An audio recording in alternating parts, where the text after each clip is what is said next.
अस्सलाम वालेकुम। कैसे हैं आप सब लोग। मैं आपसे मिल रही हूँ फिर से एक नई डिश के साथ। तो आज हम बना रहे हैं मटन पुलाव।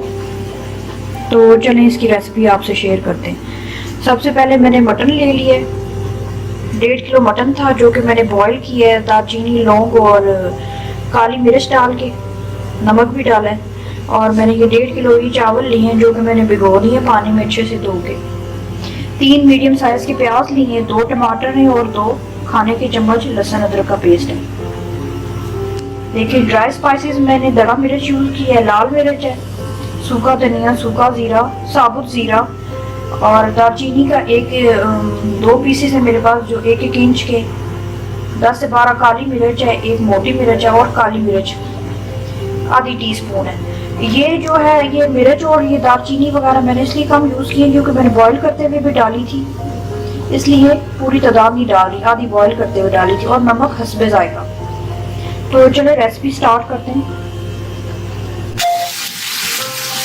जी व्यूअर्स, मैंने हस्बे जरूरत ऑयल लिया है, उसमें मैंने प्याज डाला है। अगर आप चाहते हैं मेजरमेंट तो ये 1.5 कप जो है नॉर्मल एवरेज कप जो होता है रेगुलर आप अपनी किचन में चाय के लिए यूज करते हैं, ये 1.5 कप ऑयल का होगा।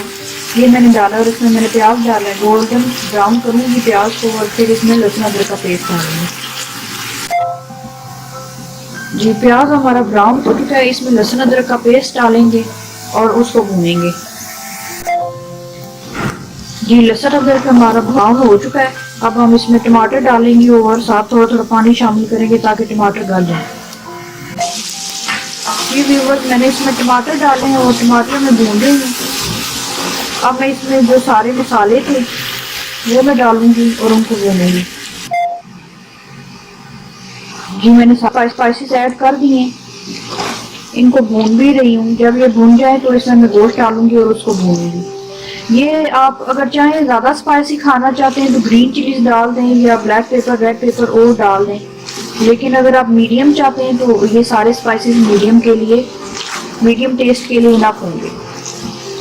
तो हमारा मसाला अच्छे से भून गया है। अब इसमें गोश्त शामिल करते हैं और उसको भूनते हैं। जी मैंने इसमें गोश्त ऐड किया और मैं उसको भून रही हूँ। गोश्त को आपने भूनना है जब तक इसका थोड़ा सा रंग गोल्डन की तरफ ना हो जाए, फिर इसमें मैं यखनी ऐड करूँगी। तो चलें गोश्त को भूनते हैं। जी अच्छे से गोश्त हमने भून लिया था। अब हमने इसमें यखनी डाल दी है। मेरे पास 3 मग चावल थे और उस हिसाब से मैंने इसमें 4 मग पानी डालना था क्योंकि चावल को भिगोए भी 45 मिनट हो चुके थे। तो इसको उबाल आने दें, इसमें फिर हम चावल ऐड करते हैं। जी व्यूअर्स, मैंने इसमें चावल ऐड कर दिए। चावलों को उबाल आए तो आप इसमें नमक चख लीजिएगा कि नमक आपका पूरा होना चाहिए, नमक आप फिर डाल नहीं सकते। तो इसको उबाल आता है और इसका जब तक पानी सूखता है फिर हम इसको दम देंगे। तो इसको उबाल आए और इसका पानी सूखने देते हैं। जी व्यूअर्स, चावलों का पानी सूखने के बिल्कुल करीब है। अब हम इस कंडीशन में इसको दम देंगे जो 20 मिनट का दम होगा। फिर उसके बाद इसको हम खोलेंगे। आप देख लें इसमें चावल थोड़े से डूबे भी हैं और थोड़े से ऊपर भी हैं। इस हालत में हम इसको दम देंगे, 20 मिनट का दम देंगे। तो चलिए दम देते हैं और फिर दम खोल के बताते हैं। जी व्यूअर्स, मैंने इसका 20 मिनट के बाद दम खोल दिया है। अब आप ये देखेंगे कितने अलग अलग दाना दाना इसका अलग है और ये दम आया अच्छे से। सारे चावलों को हम मिक्स कर लेंगे और बस ये हमारे चावल सर्व करने के लिए रेडी हैं। तो चलिए इनको मिक्स करके हम सर्व करके बताते हैं आपको।